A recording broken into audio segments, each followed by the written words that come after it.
બનાસકાંઠા જિલ્લાના Ambaji police station વિસ્તારમાં પાલનપુર એલસીબીએ મોટી કાર્યવાહી હાથ ધરી છે. તો ગુડા ગામની સીમમાંથી હુન્ડાઈ ક્રેટા ગાડીમાંથી ભારતીય બનાવટનો વિદેશી દારૂ અને બિયરનો જથ્થો ઝડપી પાડવામાં આવ્યો છે. તો આ દારૂ અને અન્ય મુદ્દામાલ મળીને કુલ 11.32 લાખનો મુદ્દામાલ જપ્ત કરવામાં આવ્યો છે. તો પોલીસે ક્રેટા ગાડીમાંથી 753 બોટલ ટીન દારૂ અને બિયર જપ્ત કર્યો હતો, જેની કિંમત 2,87,066 રાખવામાં આવી છે.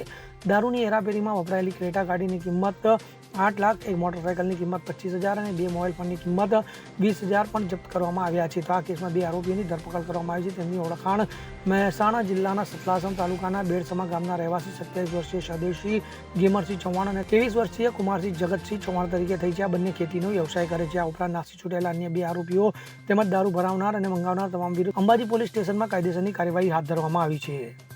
Bureau report, CN24 news.